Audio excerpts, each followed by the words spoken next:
আপনাদের খাওয়াবে তারা। আপনার এলাকায় আপনার নাস্তা খাওয়াবেন না, ব্র্যাক আপনাদের গ্রুপে নাস্তা করে। আচ্ছা, আরেকটা বিষয় হলো আমাদের কৃত্রিম প্রজননে ধ্যান যেন অনেক লোক পাওয়া যায়। সবাইকে দিয়ে কৃত্রিম প্রজনন করানো ঠিক হবে না, ঠিক বলছি? সবাই এক্সপার্ট না। এই ক্ষেত্রে ব্র্যাকের একটা আইওসি সার্টিফাইড, তারা এখন আন্তর্জাতিক স্বীকৃত, বিএলএস কর্তৃক স্বীকৃত। আবার প্রাণী সম্পদ দপ্তরের লোকও আছে এগুলো করার, এক্সপার্ট দিয়ে কাজটা করেন। আর আপনাদের পক্ষ থেকে 2 জন লোক চাচ্ছে আপনার সমিতি, যারা এই কাজে আগ্রহী, তাদের নাম দেন। আমরা 60 দিনের একটা কৃত্রিম প্রজনন ট্রেনিং করাবো। কয়দিনে? আচ্ছা, ফাইন।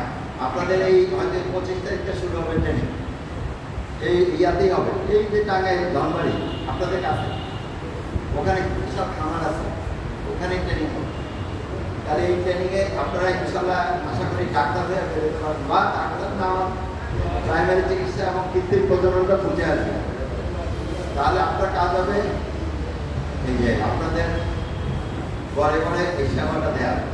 আপনার পক্ষে সম্ভব না ওখানে যাও, আপনাদের যারা ট্রেনিং করবেন ওই আপনাদের বাড়ি থেকেও প্রথম নিয়ে আসবে, কার কি সমস্যা থাকবেন, কি লাগবে ওটা করবেন, ঠিক আছে? আর আরেকটা ট্রেনিং হবে ময়মনসিংহ কৃষি ভার্সিটি, হ্যাঁ, আপনাদের যে কোনো একটাতে অ্যাড করে নেবেন। তো সবাই ভালো থাকেন। আজকে এখানে যারা আয়োজন উপজেলা সমবায় কার্যালয়, তাদেরকে ধন্যবাদ।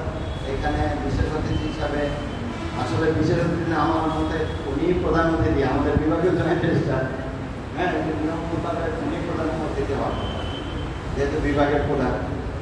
এখানে ভাই আছেন আমার ব্যাচমেট বন্ধু, ওনাকে ধন্যবাদ এই অনুষ্ঠানে উপস্থিত থাকার জন্য। আমাদের এখানকার আমাদের বিআরডিবির চেয়ারম্যান এবং বিএনপি নেতা আছেন, আমাদের বিশেষ অতিথি কিন্তু আছেন জেলা সমবায় স্যার, যিনি আপনাদের এই নিবন্ধক, এই প্রকল্পের প্রধান সমন্বয়কারী, এবং ভবিষ্যতে যত প্রকল্প নেবেন ওনার অনুমোদন লাগবে, হ্যাঁ, ওনার কাছে দিবেন, 5 লক্ষ টাকা বেশি গেলে অনুমোদন দিয়ে দেবেন। আর আছেন তাকে ধন্যবাদ। আর আশা করি সবার সহযোগিতায় আমরা এই প্রকল্প সার্থক করব এবং নিজেরা কোটিপতি হব ইনশাআল্লাহ। আর এই উপজেলাকে একটা দুগ্ধ উপজেলা হিসেবে ঘোষণা দেন আপনারা, আমরা চাই আপনারাই ঘোষণা দেবেন এই উপজেলা হবে দুগ্ধ উপজেলা। এবং আপনাদের গ্রাম, এখানে যে আপনাদের গ্রাম বা পাশের গ্রাম মিলে যারা আছেন, ওইটাকে দুগ্ধ গ্রাম ঘোষণা করবেন। ওইটা একটা পর্যটন স্পট হবে। ঢাকা থেকে, ময়মনসিংহ থেকে মানুষ দুধ নেওয়ার জন্য ওইখানে যাবে, তলে তলে গাড়ি নিয়ে যাবে এবং ওখান থেকে দুধ নিয়ে আসবে, তাজা দয়া ডাইরেক্ট দুধ নিয়ে আসবে। এটা পর্যটন স্পট কীভাবে করা যায় এটা আমি আরেকদিন ব্যাখ্যা দেবো, যে গ্রামটাকে কীভাবে পর্যটন করা যায়, কারণ পর্যটন নিয়ে আমি কাজ করছি, এই আইডিয়াটা আমি দিব আপনাদের, ঠিক আছে? তো সবাই ভালো থাকবেন। আর লাস্ট প্রশ্ন, এখানে কতজন ডেইলি 250 মিনিট মানে 1 গ্লাস দুধ খান? হাত তোলেন। ডেইলি প্রতিদিন 1 গ্লাস দুধ খান কতজন?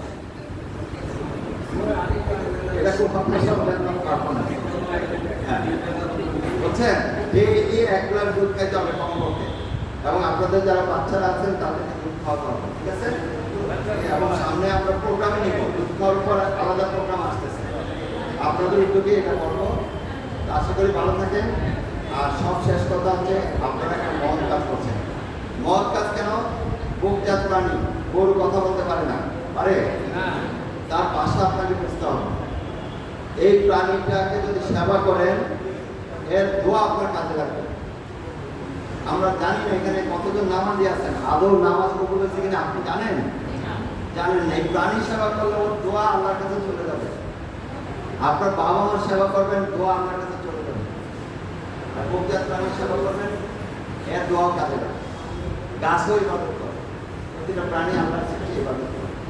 আর যারা এখানে হিন্দু সম্প্রদায় কেউ আছেন, হিন্দুরা তো একদম মায়ের মতো পূজা করে। আর আমাদের ধর্মেও এই গাভী পালনের উপর একাধিক সূরায় একাধিক আয়াত আছে। একটা সূরার নামই হচ্ছে সূরা বাকারা। সুতরাং ধর্মীয়ভাবেও আপনারা একটা ভালো কাজ করছেন, নিয়ত রাখেন যে আমরা পবিত্র কাজ করছি, সৃষ্টিকর্তার সন্তুষ্টির জন্য আল্লাহ সন্তুষ্ট করছি, তাহলে এটি ইবাদত হয়ে যাবে।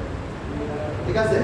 এবং এখন যে দুধ উৎপাদন এবং খাওয়ার কাজে জড়িত, আখেরাতে আল্লাহ আপনাকে যাতে দুধ খাওয়াতে পারে বেহেশতে, সেই আশাবাদ ব্যক্ত রেখে আমার কথা শেষ করছি। আসসালামু আলাইকুম।